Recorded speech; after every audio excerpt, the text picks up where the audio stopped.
Real Men Feel with Andy Grant encourages men to allow and express all of their emotions. Despite what you may have been told, all emotions do serve you. Real Men Feel is committed to engaging in discussions that most men aren't having, but all men can benefit from. If you would like a one-on-one conversation to help you get clear on what you want in life and what's in your way of getting there, visit theandygrant.com/talk and book a no-obligation, no-cost appointment. All links mentioned in each episode are in the show notes found on the blog at realmenfeel.org. Now let's get to it. Greetings, everyone, and welcome to another edition of Real Men Feel. This is your host, Andy Grant. This episode is brought to you by mensgroup.com.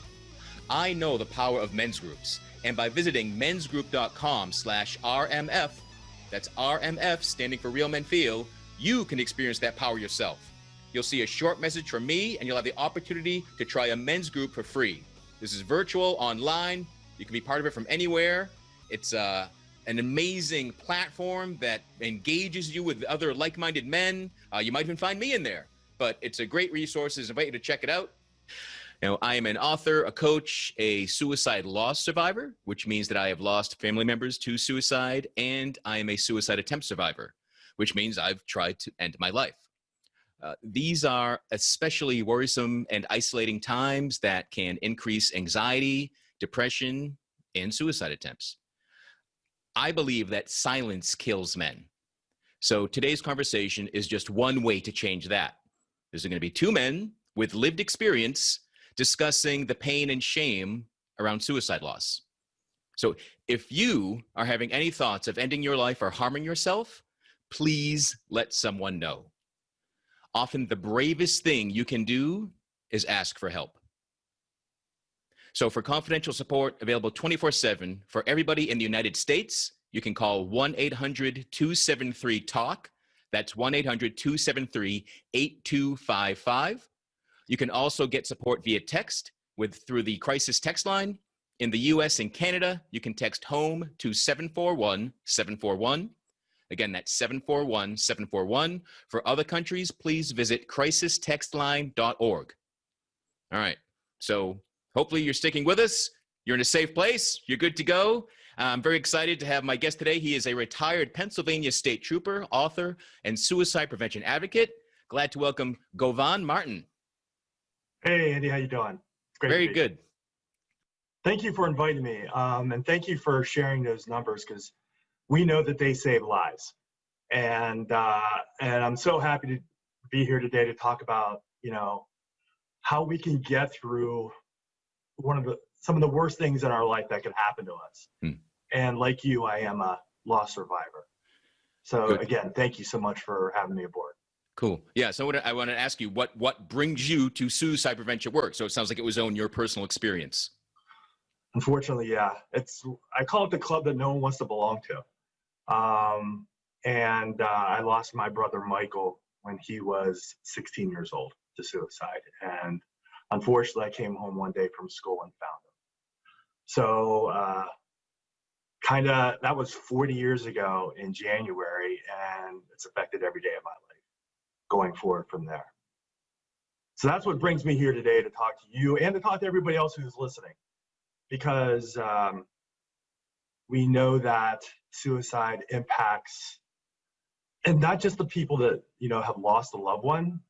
It's also friends, family, communities. It has the ripple effect, as we like to say, that can go on and on and on. And unfortunately, men don't want to talk about those things because we're embarrassed to talk about it. It makes us feel weak. And unfortunately, I was one of them people that I didn't talk about it for years and years and years and years. There was no kind of suicide prevention work 40 years ago, especially when I was only 17. So you've lost your brother, you find him, it's got to be a traumatic experience. Did you share it at all, or you were, just to seem strong to your friends and family? Did you just shut up about it all? Oh boy. I don't think I really shared it. I think you didn't talk about suicide back then. I think, going back through, even going to the funeral, and the days before, I think I slept my way through that. You know, my best friend at the time lived down the street, and we went to his house, and my brother was actually still alive for about an hour. And so I went to the my pediatrician at the time and I think I got a shot, and because I was definitely in shock. And so about an hour after that, my voice is quivering right now because it's still right back there. Yeah. And my dad then, came down there and said my brother Michael had died, and so just remember screaming and yelling, and but then it's funny that really didn't talk about it after that. And I mean, people kind of said, "I'm really sorry," but they never said kind of really, "How are you really doing?" And I wouldn't even, and if they did, I gave them, okay. And so I went back to school that next week, and a couple people, while I was going in and out of classes would say, "Hey, I'm really sorry," but no one actually said, "Govan, let's sit down and talk." Yeah. The only one that really did is when I got back from the funeral, my then girlfriend's father sent everybody out of the house because I went straight there. And he said, "I want to talk to you alone." He said, "Govan, if you ever need anything, I'm here for you, and we'll do anything for you." And I had just started dating his daughter maybe a month ago, but that to me left a lasting impression, and still does to this day, because he's the only one that kind of offered help and was willing to talk about it if I wanted to talk about it. But, and not knowing him very well at that time, I said, "Thanks, and I'll be okay." But I wasn't okay. I just tried to stuff it down and being like the strong teenager. Because I know I would have never admitted to getting help. My dad actually said, "I'm going to send you to see a psychologist. You just have to go one time, but I want you to go." And that psychologist asked me yes or no questions. He said, "How are you doing?" "Okay." "Were you traumatized by the incident?" "No." "How are you doing things?" "Okay." And I gave him everything he asked, but it was only, kind of yes or no, or one or two word answers, because he really didn't delve into anything. And, but I don't think he even mentioned the word suicide. And if we don't talk about suicide, and again, it was 40 years ago, but, you would think that the mental health field would have, even back then, just try to have a discussion with somebody and ask more open-ended questions, but he didn't. Yeah. And It's not like suicide is some new phenomena. no, Unfortunately. no. And what we're finding out is, like, there was a lot of suicides back in World War II and in the late 40s and 50s, and now the levels are kind of back there. So this is no surprise. But the scary part is that, I thought I was doing okay. And at the time, I was going through what I like to call the trifecta, because 6 months earlier, before my brother died, my parents had gotten separated. And we were kind of the only family that were in the neighborhood and amongst my friends that parents had gotten divorced. And then fast forward to my brother. So, so I went through the next, several months, graduated high school and everything. Stayed at home to go to college because I wanted to be around my girlfriend, because they were a huge support, and they always made me laugh and everything. But while I was stuffing things down, I was also kind of latching on to my girlfriend, and because she was the only thing that was keeping me sane, along with her family. And I think because I was holding on so tight, then she said, "Hey, Govan, I can't do this anymore." And as I came to realize years later, is that I call it the trifecta effect. And everything just went, it just dumped. And I was lost. I didn't know where to turn, didn't know who to talk to. No one asked me about my brother. I think people felt bad, but they didn't know what to say to me. And the scary part is people still don't know what to say all these years later to me, or to people who are losing loved ones every day. Also to people who are even thinking about suicide. They just don't know what to say or do. So, but you think that, I can talk to other, I mean, if I'm going to talk to anybody, I'm going to talk to, you would like to talk to other men, but sometimes men don't want to listen because, or we feel that other men don't want to listen because we don't want to be classified as, oh, you can't handle this. You're weak. And we don't know where to go because the last thing we want to do is so-called go on a couch and lay down and talk to somebody, you know, because it's the weak thing to do, or the, you know, and also when people talk about suicide, they say things about taking the easy way out, and people can be very judgmental on that aspect. So why would I want to talk to those people? So, you know, through many years in my life, I kind of felt really lost. So I'll let you ask another question now, because I would just keep on going on. So. That's fine. Were you somehow taught or told not to talk about suicide? No, not really. I think because no one brought it up. My family didn't bring up. I don't really remember like my dad. Or generally, it's society. Then, if you didn't talk about it, others around you didn't. Like, where does that come from? You know, prior to my brother Michael dying, his friend actually died by suicide about 2 years prior to that. And I know it was brought up at the dinner table, but it was a quick discussion, and that's so sad. And that was it. But also around that time too, if you remember, and you might not be, you're not as old as me, but you know, go back to 1980. There was also a stigma about suicide, especially in religion. I grew up Catholic, and you know, growing up through Catholic school, and in the church, we believe that if you died by suicide, you were going to hell. And I will tell you one of the things that saved me, I think, that saved my faith, was right prior to the funeral. I had asked the priest right before going into church, was my brother going to hell? And I didn't know what he would say.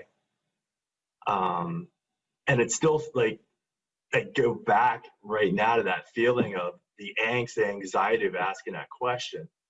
And he said, Govan, if Michael is in that much trauma and hurting so much, God's not going to punish him even more. And it was just like a breath of fresh air. And I could keep my faith that God was going to be taking care of Michael. And that I could, you know, more than anything, that I wanted to believe in my faith and knowing that my brother wasn't going to hell. Because, you know, and people were still taught that way. Now I know religion is trying to change that aspect, but in some ways it's still out there. And, you know, where do you go sometimes if you don't have your faith, if you don't have people around you to talk to, if people don't want to talk about it, or people, you know, are being judgmental about the person that you lose? That's really scary. I had my faith, and I had my friends, but my friends wouldn't talk about it. So I was kind of like, I was in the middle of nowhere. I was lost in the tornado of that trifecta, and I was just in the midst of that tornado, turning and turning and turning, and not knowing what to do or who to go to talk about it. But that's probably the best way I could put it. Is the stigma just not talking about it, like leaving you alone to stew on, or is it, are there other aspects of stigma, or is that primarily it? Just, this is something we just do not talk about it. No one talked about it. I think, and if people did talk about it, because, you know, people would be talking about, you know, in other conversations about suicide, and they would say the ugliest things. And then that puts you just more grounded into, how can I talk about it with, I didn't want the people, you know, people feeling sorry for me affect. And I didn't want to hear that my brother's going to hell. I didn't want to hear that he took the easy way out. So it's like when people did talk about it, it was very derogatory and judgmental. Yeah, not knowing that I was a loss survivor, and then it just, like, again, it keeps you in a sense closeted. And then, when as I really, like, and I was very shy as a kid, and but and after that I really didn't date a lot. But when I did, or I'd meet people for the first time and they asked me, hey, did you grow up with a family? And I said, yeah. And I said, I had a brother and he died. And they go, what did he die of? Suicide. And the constant response, I still get that to this day, it's, oh. Yeah. And that's it. Oh. And very frustrating. And a lot of times there isn't any conversation, other than, oh, I'm sorry. But I think it gives me more incentive to talk about this, because it is healing for me to talk about it. But also that when people actually go, well, tell me more about your brother, that's great, and because as loss survivors, sometimes we get too many O's, and we get the fact that people don't want to talk about suicide. Because really, as growing up, people don't talk about suicide. It's not, now it's becoming a lot different, but it's still kind of in a closeted category where, usually not necessarily from schools, but also families, and also how, generations were raised to, think that if you died by suicide, you were crazy. You had some type of mental illness, things like that. Very, very, very ugly. And that's why we need to talk about it, to change that idea of that stigma that's still there every day. I attempted suicide multiple times in my teens, and the only place I heard anyone talk about suicide was in the mental hospital, which made it seem just even crazier. Like, even just having this idea, having this desire, made me just unlike any other human being, except the people that got locked up. And I also, this is a theory I developed, as a kid, that, because I've had the experience too, like, where you been, Andy? Like, I was in hospital. Oh, why? I tried to kill myself. Oh. And as an adult, my grandfather died by suicide. And I go, oh, I just lost my grandfather. People, oh, what happened? And like, suicide. Oh. So I've totally had the experience. Yeah. And I think it's such a painful, nobody wants to feel that pain. So they don't want you to go through that pain. They don't want to feel that pain. So it's just, oh, and that, oh, is just the wall coming down. And like, all right, nobody wants to feel that. Because, I think if people are afraid, like, wow, if you attempted, or someone that attempted and they seemed fine, they seemed normal, what does that mean for me? Maybe I'm not as safe as I thought, right? Yeah, it's you could catch it, Yeah. And if you hang around somebody too long. But I want to really say how brave you are to talk about that, because not a lot of people do, especially men who attempt. That's just still kind of that taboo subject. And it takes a lot of courage for you to come out and say that. And so I want to commend you right away, because we need more of you out there. Yeah. And when I did it, I realized, again, when I was a kid, let alone no one talking about it, as a teenager, I never heard of anyone that was suicidal and then later wasn't. Like, they got past it and actually enjoyed their life. I didn't know that was a possibility at all. No doctor ever said that. It was just, yep, you're messed up. Yep, your chemicals are out of balance. Yep, try these pills. Here you go. There was no like, yeah, life can get better. There was just, life can be tolerated. That was the most hope I was given. You can somehow get by. Well, really, for a lot of years, you didn't hear about the attempt survivors. You just heard of people dying by suicide, period. But you didn't hear about people who lived through an attempt, and they had no voice. And really, and I'm so glad that people like you are courageous enough to go out there and talk about it. But we need more of you, especially men. Men have, definitely the highest rate of suicide.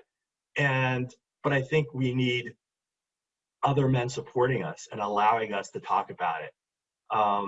with them. And that's why, you know, when I teach classes about suicide prevention, you know, it's the biggest thing that we have to do is engage in that conversation and then create a connection that I can talk to you, you can talk to me, and we're going to get you the help that you need.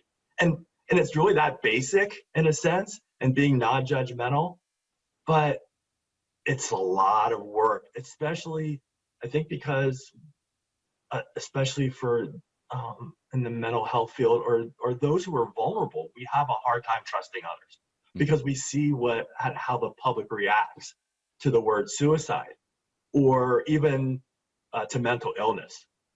So again, people can sometimes, you know, think it's contagious, or that if I hang around somebody too long that it's going to affect themselves or their family or stuff like that. And or if you say suicide, that will make people do it. Like, wow, never thought of that before. Thanks for saying that word. Like, it, you know, it does not work like that. Yeah. I think really, I always say, you know, that everybody has an emotional backpack and growing up through life. So, you know, I say at 17, I had, you know, my parents splitting up. I had my brother dying, and then I had my girlfriend breaking up with me. And at 17, when I got to 18, my emotional backpack was pretty darn full. But that doesn't stop life from happening. So, and especially when I'm not talking about it. So, then, you know, it makes your backpack rip, get heavier. Yeah. So I show this picture in the training with this guy carrying a huge, large backpack, because if we don't talk about it soon, what happens to us? We do have some type of turmoil or emotional breakdowns, or we sometimes ourselves become maybe thinking about suicide because, you know, when that backpack fills up, we are stuffed with pain. It's not like you're not putting that emotional backpack filled with happiness. Oh, I'm in love, because that sometimes lets out the air, but it's all life happens. And if we don't allow ourselves to talk to somebody, or people won't ask about our lives and excuse the part, oh, I'll talk to you anything about except your brother or about anything else. All people, people going through tough times and people trying to support them, everybody needs to be more comfortable in being uncomfortable. Yeah. And then we find the connection, and then we can all feel more comfortable, no matter how we were in the beginning, just by that connection. And, you know, for me, I had this big fear that if I ever told anyone how I really felt, they would run away. So often you don't need to talk, but you need to not say, oh, just say, I'm here, or I hear you, put a hand on a shoulder. Like you don't have to do a lot. You just have to kind of be there and stay open in some respect. And just say, you know, if that's something you want to talk about, hey, I'm willing to listen. Yeah. It's really simple. Everybody tries to make talking about life complicated. Yeah. And it's really not, especially when, you know, talking about those tough things. And if we allow, and hopefully if they allow themselves just a little bit of, you know, empathy and just to understand where we're coming from. And it's not necessarily, we're not going to tell them anything that they probably can't handle. It's just having that one-on-one conversation with somebody and just saying, wow, that had to be really hard. And just, you know, a couple words can be huge and can be comforting. And just to allow that emotional backpack just to sift out at the bottom. So hopefully when, you know, sometimes when you're talking about it, and especially at a time when things get tough. So if you go, when you're here and life is just kind of overwhelming, and then somebody says, hey, what's going on with you? And then they allow you to talk without being judgmental. Hopefully you're going to go from, oh my God, I can't handle this, to thanks for listening.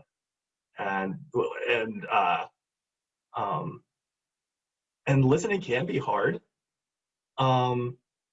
because sometimes people want to fix the problem. Right. And it's not about fixing the problem. You can't fix it. No.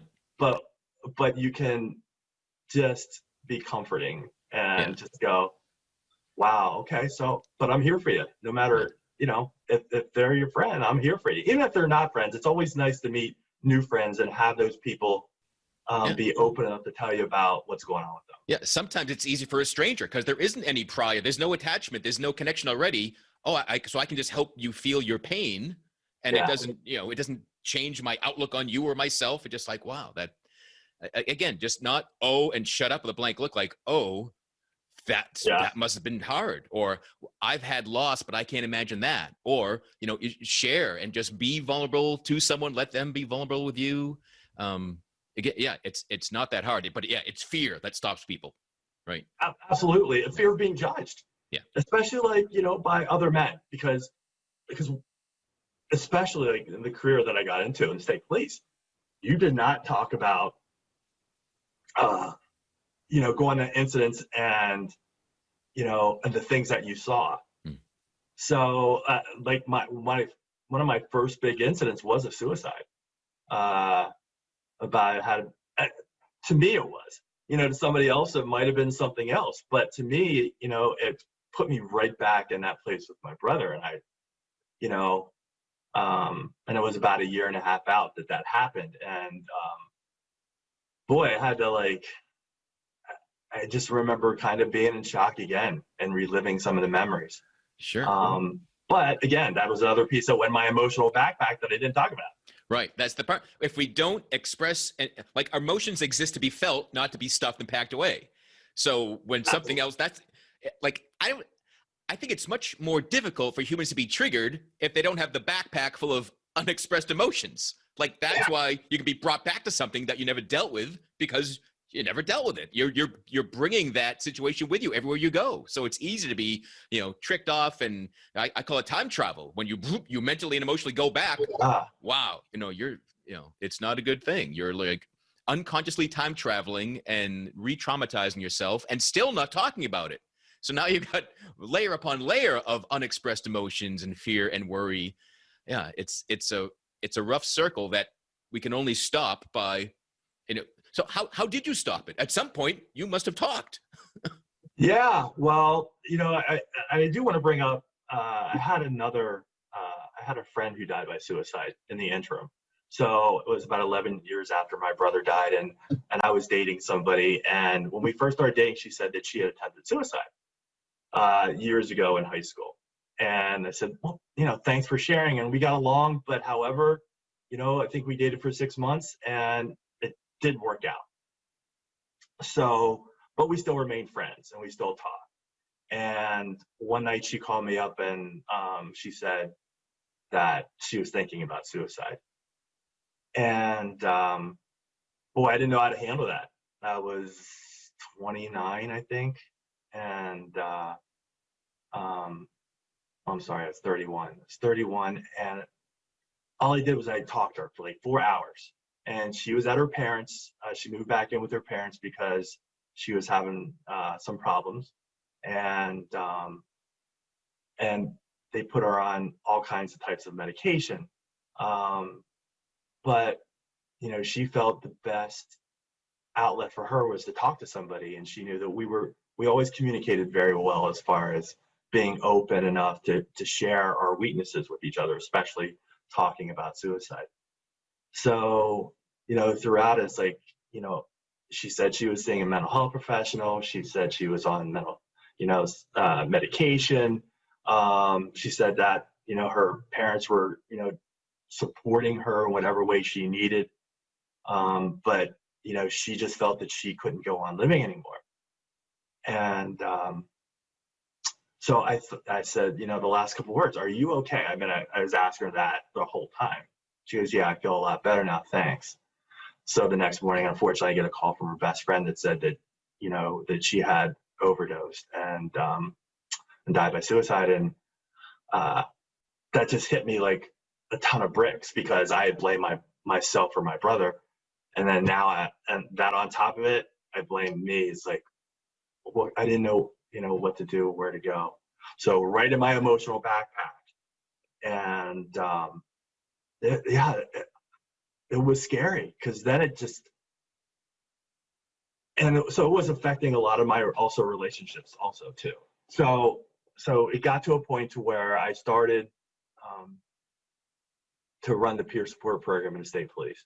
And our peer support is when, you know, we help people for any number of issues, job issues, relationship issues. And all we're doing is sitting down and talking to people. And I have to tell the story, being a man, that one of the questions going into peer support was, so Govan, if you would have any, you know, problems yourself, would you reach out for help?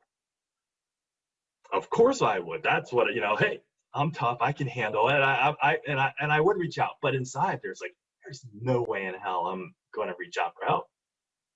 So, and I was lying to myself. I knew that, you know, that was a complete BS answer. So I found myself 2 years later, I had a luncheon with 2 psychologists. We were talking about, you know, peer training. And all of a sudden I started to cry in the middle of lunch. And the one guy looks over at me and says, "What's wrong?" And I said, "You know, I just, my girlfriend just broke up with me." And I went through the multitude of problems that we were having. And he goes, "Go in, you need to talk to somebody." And I said, "Yeah, I think I do." And so, you know, I was in counseling for 8 years after that. That was in the year 2000. And what I found out was a lot of the issues that I was having all went back to my brother, and not being able to talk about it. I mean, I went a couple of years without even trying to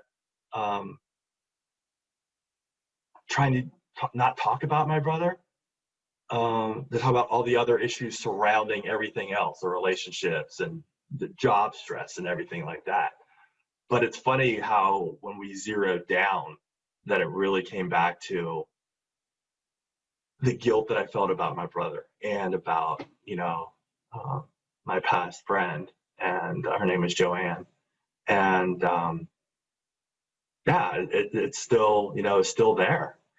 But really what I found out was talking helped so much. And talk about, well, first, when I first talked about it, it was like a lot of sifting went out of that emotional backpack. But I tell you, you know, counseling was great, but really what really helped me was I started getting involved a lot more in suicide prevention at the time because of my peer support work. And so there are some state committees that were started in Pennsylvania, and I said, well, I would like to join. And I went there, and the leader of that committee said that she lost her brother to suicide too. So I thought, what would be like at the end of the session, "Hey, Heidi, can I talk to you?" And she said, "Sure." What I thought was going to be a 5-minute conversation, because I thought even among survivors, the common response would be, "Oh." So it turned out to be a 2-hour conversation. And what a relief that was. Because one, she could relate, and she gave me permission to talk about my brother, because it's one thing talking to a mental health professional, but it's another thing talking about it to someone who can relate and understand the loss and the grief that went into losing somebody. And then after that, you know, when I started getting involved in these committees, you know, we were doing trainings, and then I started meeting a multitude of people who had either attempted or lost someone to suicide, and to hear their stories is so powerful. And it also helped me to talk about what I went through with Michael and Joanne, and you know, other people who were coming to me because of peer support or because of the trainings that I would do, talk about their issues. And so my job was to get them help. But also my job is to listen and to empathize and to make sure that they knew they were being heard. Because I think that's one of the main things, that life is not over, that there is hope out there, and there is healing. And so with all those things combined, and what I learned, and still am learning, because you can't get rid of that emotional backpack that I still carry. But, and I can honestly say that am I healed from my brother? No, I'll never be healed. But I'm always in that healing process, that I'm always surrounding myself with positive people, or I try to anyway. And if I can get others to talk about it, it helps me, but also helps me when I do training to try and get people to not only, open up themselves to me during the training or after the training's over, or, to get emails and phone calls, but hopefully along the way that we're saving lives by doing this stuff. Andy, you're saving lives by talking about it today. And again, I want to thank you for doing this, because these conversations are so important and we can't take this for granted.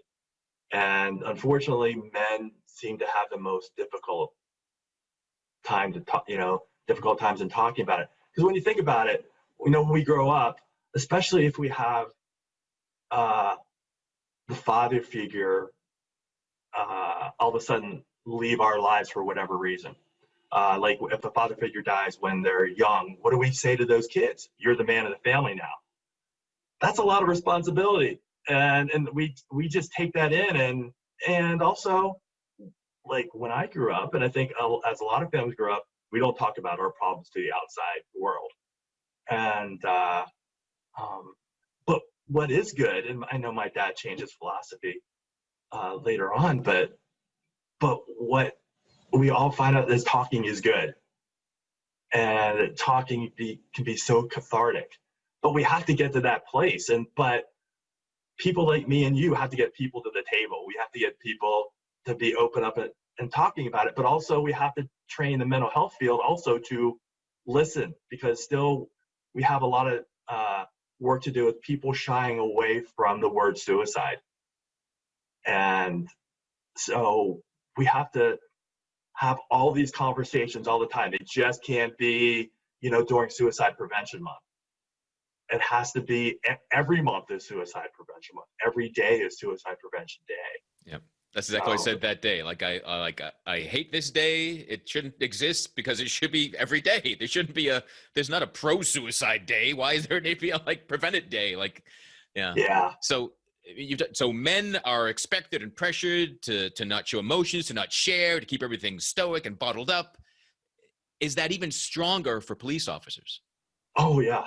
Yeah. Well, you think of, police officers, veterans, people in the first responder field, people who have their job is their identity. And because I'm not just I wasn't just a police officer for those 29 years.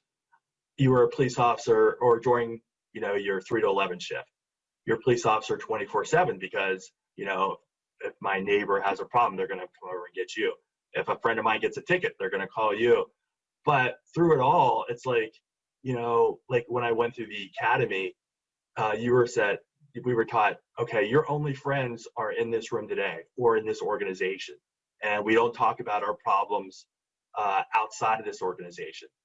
But we're also taught, when we're looking at some pretty gruesome pictures of some incidents that occur, if this bothers you, you'll never make it through. Or, or seeing a mental health professional is weak. That still exists. That's truly part of training? That was at that time, unfortunately, yeah. Wow. That's heartbreaking. Well, that's why, a couple of years later, they created what was called the Member Assistance Program, which was a peer support team. And I'm proud to say that my dad was in that first class. I think my dad wanted to learn from what happened with my brother and wanted to help other people, because my dad was a state trooper too. But we needed to change the mindset. But it took years and years for the peer support team to grow into, because really it evolved out of substance abuse issues. But where did the substance abuse issues come from? Not knowing how to talk about our problems and not coping with our problems in the right way. And out of all the police departments we have today, there's really only 3 to 5% that have suicide prevention programs in those departments. So there's 18,000 police departments in this country alone. 3 to 5% of those have only suicide prevention programs. So because, you know, I think the idea is that, again, we'll go get help for a broken finger, a broken toe, a gash on the head that we might get, you know, if we're, you know, struggling with somebody who's fighting with us when they're getting arrested. But we won't get help for, you know, if we're having problems in our marriages. We won't get help for, you know, if in dealing with relationship issues, or our kids sometimes are using substances, or law enforcement using substances. Yeah. It takes a lot to actually ask for help. So we, you know, when I got in, my sole job was to make it easier for that to happen. And it's great that I get to, you know, do stuff all over the country, and not only training in suicide prevention, but training to change the mindset of what, you know, is out there in law enforcement and in veterans and first responders, but really amongst society today, because men still struggle. And just think about when we grow up in high school. Oh, I heard someone's going to see, quote, like a shrink. And I hate using those words like that, but they're out there still. And, you know, the demeaning of the mental health profession. And if we're teased as little kids, that just pervades itself when we're adults. Mm-hmm. So we have to start in the high school level, at least, maybe even in middle school. One, to talk about mental health, to talk about suicide, and to make sure that people feel comfortable. I have a lot of hope for the future generation right now, because we are talking about it and they're talking about it. But they have to learn from us too. They have to learn from the parents. They have to learn from the parents' friends, into just opening up that conversation and allowing other people to feel that, you know, it might not be them, but it could be their friends that are going through a hard time. And that hopefully we're teaching them how to listen. One of the big questions I ask during every training is to all the attendees, so who would you turn to if you're in a crisis? I say, go home and ask your family, who would you turn to if you're in a crisis? And to see what they say, because I say, does it have to be you that they turn to? No, but hopefully they turn to someone. But then I flip it around and say, who are you going to turn to? Because you have to be the example for your kids on who to turn to. And like, because they know when you're stressed out, they know when you're having problems at work or anything else and what's going on. So if they see you doing positive things for you, hopefully they're going to do it too as they grow older and as they mature. So I've done a number of shows this summer about racism and social justice, and dehumanization keeps showing up as part of the reason for all this. But now it's hitting me that dehumanization is part of being trained to be a police officer, right? You're kind of taught, don't be a human being. Now go out into the world. Yeah. Resonate? Yeah. It's unfortunately, no, I think it's changing, but we have a lot more work to do.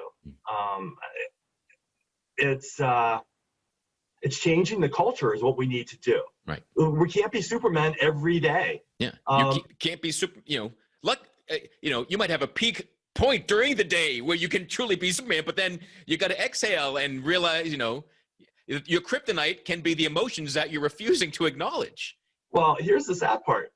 Just like I said, I have my emotional backpack. I went into state police with my emotional backpack. And no one gets through life without having an emotional backpack, that we all have those heavy rocks. So you might have a good life going in, but some of the things that we do and see out there, okay, got to put this in, got to put this in, got to put this in. Yeah, you're being trained to dehumanize yourself while seeing some really horrible acts of humanity. Yeah. And told you can only tell this circle of friends, but actually this circle of friends, we don't really want to talk to you about it. Or here's how we talk about it though. Wow, you had a hard one tonight, didn't you? Yeah. All right, we need to go out for a drink. And really, we don't talk about the incident. We go, oh, you see that bartender? She's cute, or whatever. but we don't talk about the incident. So it's almost like it's just an extended version of, oh. Yeah, exactly, but with alcohol. Yeah, right. Well, right. Extended O, and then you fill up that pain. You got to fill up that hole that the conversation that's not happening has to be filled with something. Or it's something bad. We cope in a lot of different ways. Some people, we cope by alcohol. Some people cope by sex and having affairs, and just, or going overboard on, maybe some type of other addictions, gambling. I mean, there are a lot of bad things to go do. Coping isn't healing. No, not necessarily. No, you can cope. Coping is like a temporary fix for the most part. Yeah. I'm coping by, drinking. I'm coping by, having, just, sex with a stranger or whatever it would happen to be. But really what we need to do is just talk to somebody that we trust. It sounds so simple. Well, it is. It is. But it doesn't mean it's easy. That's the thing. Well, if we're being judged on the fact that we talk about it, so we have to choose the people that we trust to talk about it. We have to have people that maybe, whether it's a first responder, maybe it's outside, the first responder field, or go to the peer support team in that. But hopefully, especially men can talk to other men because it's great if we get to talk to anybody for that matter. Yeah. But if we get a chance to somebody to say, another man to say, you know what? It's okay that you're feeling that way. Yeah. And it's no harm, no foul. It's just like, and I'm glad you came and talked to me. And it's like, oh shit, you kind of like listen to me and reinforce the theory that people do care and men do care. Yeah. And it's just it's not cool to feel. It's not cool to show that you care unless you're in a safe, open place where everyone feels safe in doing it. But you don't run down the street, hey buddy, I really love you. Like we're not there. No, that's why, I always say, if you're going to open up, find that person who you can open up to and that you can trust. And if you don't find that person, 1-800-273-8255, text 741-741. We can also, the nice part is that there's information on where to go to if we want to talk, but also, one of the reasons why I'm here today is that, I wrote a chapter in this one book called The Guts, the Grit, and the Grind. And it's kind of like a automobile repair guide or whatever that people can actually, go to and say, hey, you know what? And filled with stories about men going through difficult circumstances and that we are allowed to feel, but we can overcome those obstacles. And writing was very cathartic. When I was asked to write a chapter in a book, it was like, okay, I'll do it. But then when I actually started to write it, talk about a flood of feelings coming back, because talking about my brother was one thing, but writing about it and going through all the emotions brought it all back. But, after it was over, and I stepped away, hugely cathartic, hugely emptying of the backpack. And, but also when we get other people saying, your story helped me, there's nothing more better or more rewarding than writing in that book. And I'll show it right now. Here's the book, even though the light is not going to necessarily show it. But the people that were a part of creating the book are, three of my really, really good friends today: Sally Spencer, Thomas Sayre, and Frank King. Great people. And all out to help, man. Sally and Frank have actually been on the show. Oh. Yep. So. No doubt. And I can tell you that Sally was another one of those people, like this, probably that second person who told me that Sally lost her brother too, Carson. Yeah. And I talked to Sally after class, one of the classes that she taught. And it was like another emptying of the backpack. So hugely healing for me. And the fact that she's like a really good friend of mine today, gotta love Sally. Cool. You know, I never get to talk to police officers and get behind the badge, and especially about suicide. So I'd like to visit for one thing. Sure. When an officer takes their life, does the rest of the force gather and talk about it, or just drink it away? Good question. So when I was in charge of the peer support program, we had 6 people die by suicide. Wow. And which is one of the reasons why I ended up getting involved in those committees, and then going to these organizations like the American Association of Suicidology, and which is exactly where I met Sally. And but police officers treat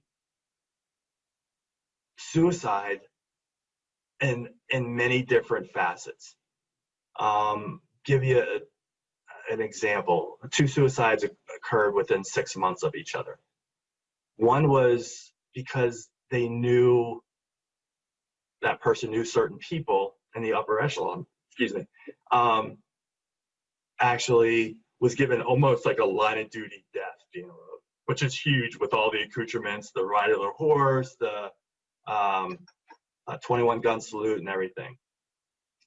6 months later, someone else died by suicide, another trooper, and they wouldn't have that type of funeral for him because he unfortunately had taken his life in front of his girlfriend.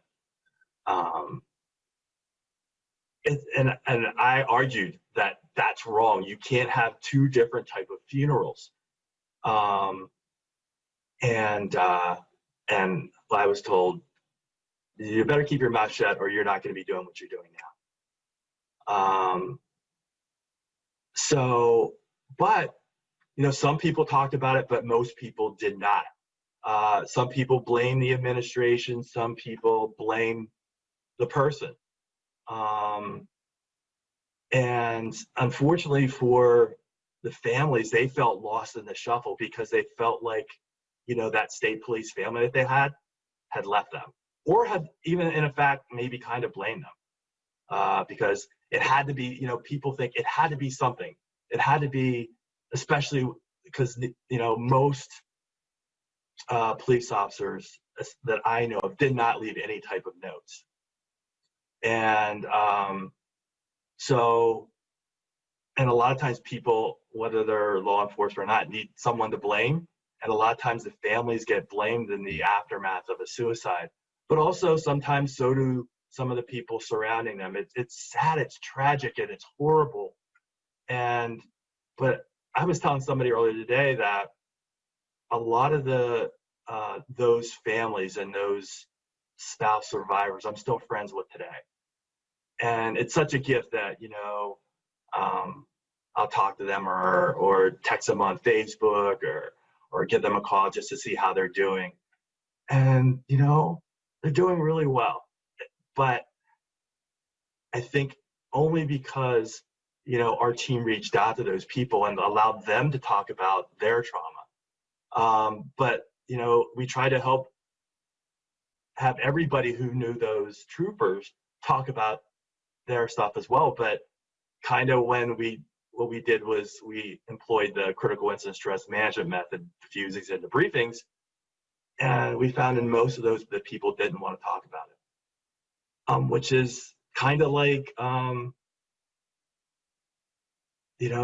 a lot of people talking about suicide that most people don't want to talk about because they don't know how to, for one, they don't know how to deal with it, because it's always goes back to the same things that I felt is the woulda, shoulda, couldas. If only I would have done something different. If only I would have listened to them. If only I would have known the signs. So then we got to actually, doing a training, for the whole department, looking out for the signs of suicide and trying things differently to get people to talk about, and opening up and getting them to come to the program. So, from those suicides that we had got some grant money and did a lot of things. We built a website. We sent a lot of materials home to the families and the spouses, because troopers and police officers don't even tell their families about the program that we had, because it's like they don't want to know about it because they don't want to. We don't want to have that touchy-feely soft side, but really that touchy-feely and soft side saves lives. Yeah. I've had people who told me, I will never go to your program. I won't ever need the help that you guys do.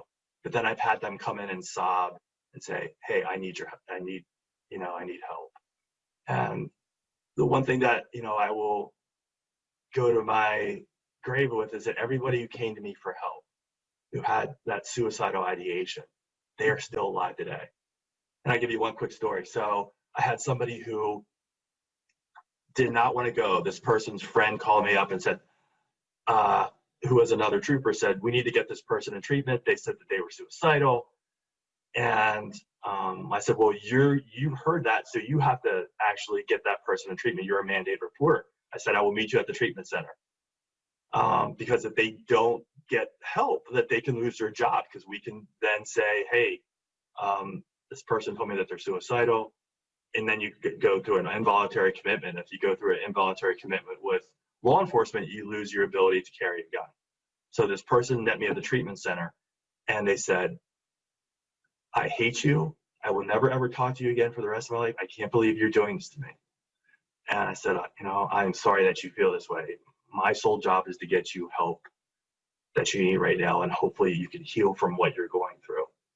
So I never heard from that person until a year later. And I'm actually at a funeral where it had nothing to do with suicide. And so I'm walking by this closet, and this person grabs me into this dark closet, no lights are on or anything.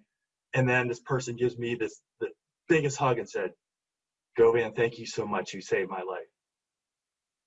And first of all, I was kind of scared that somebody drugged me into a dark closet at a funeral home.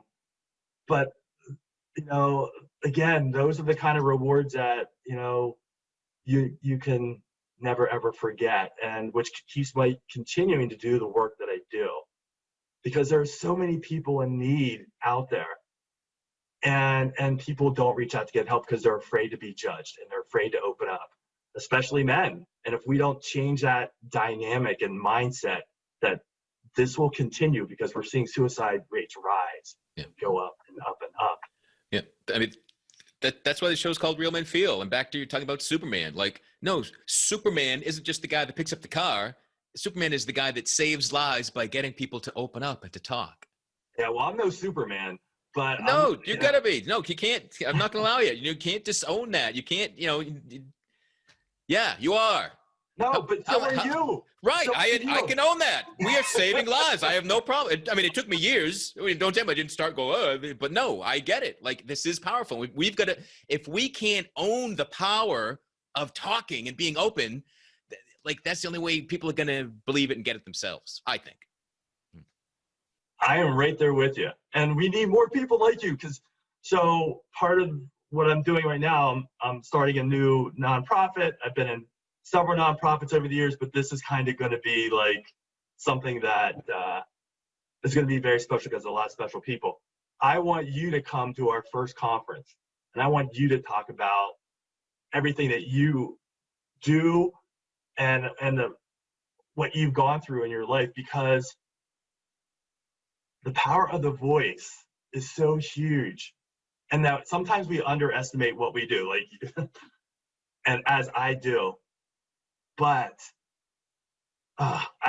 you're an amazing human being, and I am so proud to know you, and I'm so appreciative that you gave me the time to talk here today, because hopefully this conversation will lead other men to open up.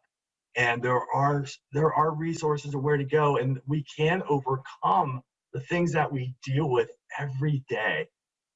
Because every day, sometimes there might be another rock going into that emotional backpack. But you're not alone in trying to deal with this, and that there are, we talked about the National Suicide Prevention Lifeline and the crisis text line. And, there's several volumes of the Guts, the Grit, and the Grind, 2 that are out now, 2 that are in the near future. And there are amazing people to talk to, and there are amazing people to listen. And if we save one life today, then it's all worth it, this conversation. Yeah. But hopefully we impact people not only to listen more, but to open up more when they're having problems and to use the power of their voice. And if you're lucky enough that you're going through life and you want to give back, help us out with suicide prevention. And if your life has been touched and impacted by suicide, then please help us by opening up and sharing your story. Man or woman, whoever, we need the power of just simple storytelling and using your voice to make change. And if we stay silent and underground, because unfortunately, Andy, many men, especially those who have attempted and lived, will never share that with anybody. And so you're Superman plus. So you're not just, I might be Superman, but you're Superman plus. And well, I'm not gonna partake in a Superman competition. there's not enough of us. I acknowledge that, so we're all there. But yeah, I mean, I opened the show saying, silence kills men, and it does. And talking can save lives. I learned this from a positive psychology professor years ago. You're gonna, how are you? Oh, and that gets you the fine, whatever. No, how are you, really? Yeah. And stay and wait and don't just say it while you're on the move. Like the people you want to connect with, how are you? Yeah, and it looks like you're going through some shit. Tell me about it. And when you see it, don't just say it just to say it. Say it and mean it just like you said it. Now, how are you? Because you're just not yourself. And you can't be afraid to ask that, suicide question. Yeah. And because we have to get to the meat of this. We have to ask if we know that, because people make statements and they're often pushed off, or, oh no, Johnny would never do that. Or no, Govan would never even think about suicide. Well, you know what? Maybe I would, because life gives us hurdles that sometimes seem insurmountable. And, and just somebody showing the act of caring can make all the difference in the world. Yeah. And it's just asking it the right way and showing that we care and saying, you know what, you haven't been yourself. I noticed this, I've noticed this, I've noticed this. And I'm not going to let you leave until you tell me what's going on with you. And then if they tell you stuff, well, sometimes people, in your situation, think about suicide. Are you thinking about it? And make it as a matter-of-fact question. Just go, you're not thinking about doing something crazy, are you? Because is somebody going to really open up and say that? No, but people do it all the time or they won't ask it because they'll think that put that thought in their head, as you said earlier. But people actually don't want to know the answer. Are you thinking about suicide? I was always bizarrely honest, and I don't know if this is a trait of people that are contemplating suicide. But if someone asked me, I would tell them. But most people didn't ask, so I didn't need to lie about it because nobody asked. Right. But even I would actually I am I'm not safe right now. And I'm going to tell you something that I really don't tell a lot of people is that, and I'm ashamed to say this, but especially when I was younger and when I just started kind of dating again, is that when people would ask me about my brother, I would say I wouldn't have a brother because I had that automatic response of, oh, and I didn't want to tell people because I was ashamed and how people would feel, because I didn't want that rejection for one, and then I didn't want the fact of people thinking about me in a negative context, or my brother for that matter. And that, I felt selfish and I would never do that today. And I would never be shy. Well, how'd your brother die? By suicide? I would never be shy about that. And I always put it out there right now. But again, by talking about it, it just,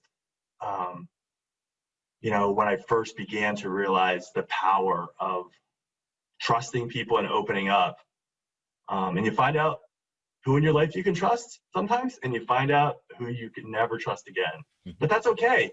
And that we pick and choose the people that hopefully that we can go to when we need to, and not be afraid to talk to a mental health professional, because there are a lot of good ones out there. And if you, just like a doctor, if you don't like the first one you go to, find somebody else. And there's a lot of great resources out there to go to. Yeah. I find time and time again that the biggest lie men have been sold and bought into is that you better do it yourself, right? You're not a man unless you can pick yourself up by the bootstraps and do it yourself, take care of everything yourself. And it's the frickin' crock. Like, I believe we can all handle anything that life throws at us, but not alone. You don't live alone. Like, we're social beings. We make communities, because alone you can't make it.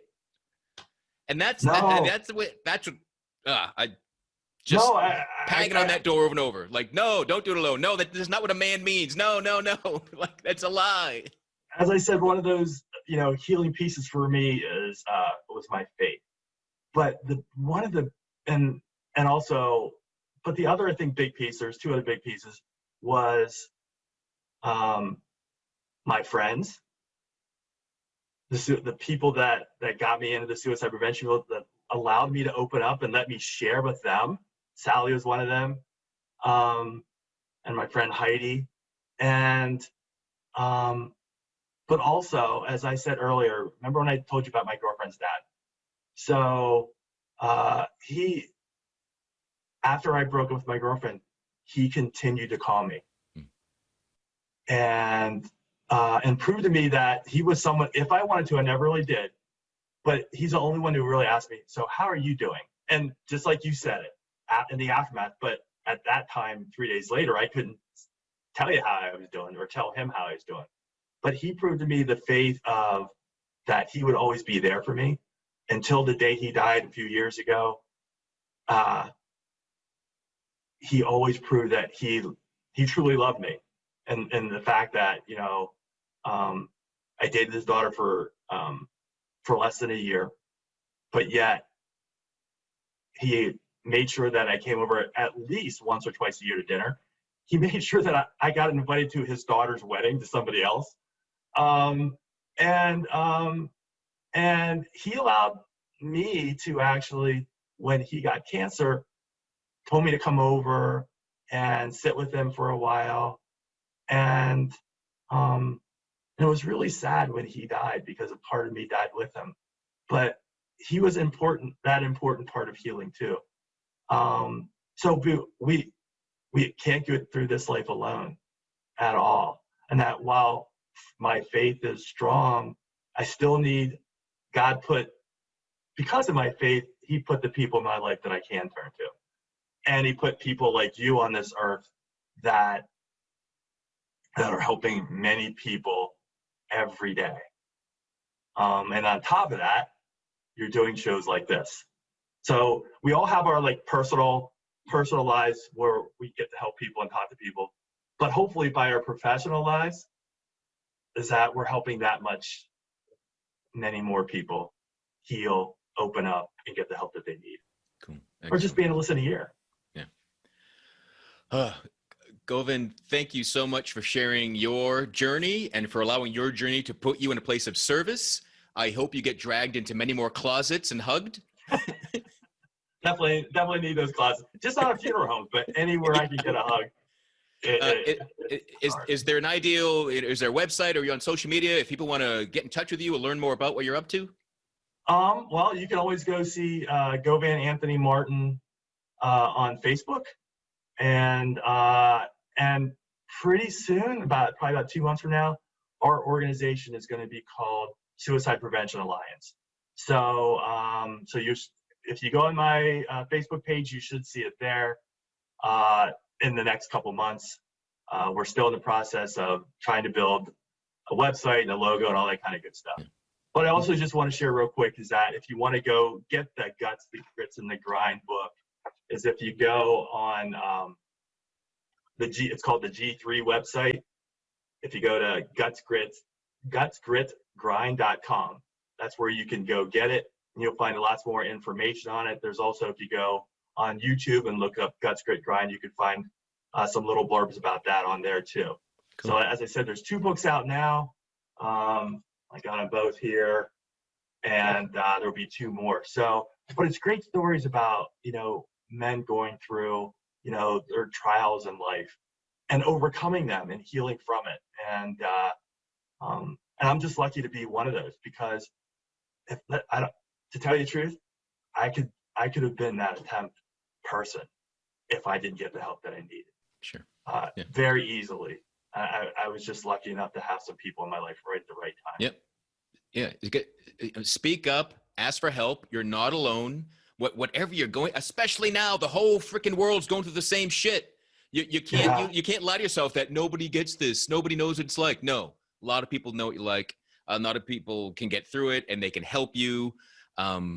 It's so much harder to go it alone. And the odds of failing at your own life increase when you try to do it alone. So Get the book, reach out, call a hotline, reach out to me, whatever way works for you, do it. It can be the bravest thing you ever do, and it's the most rewarding thing you can ever do.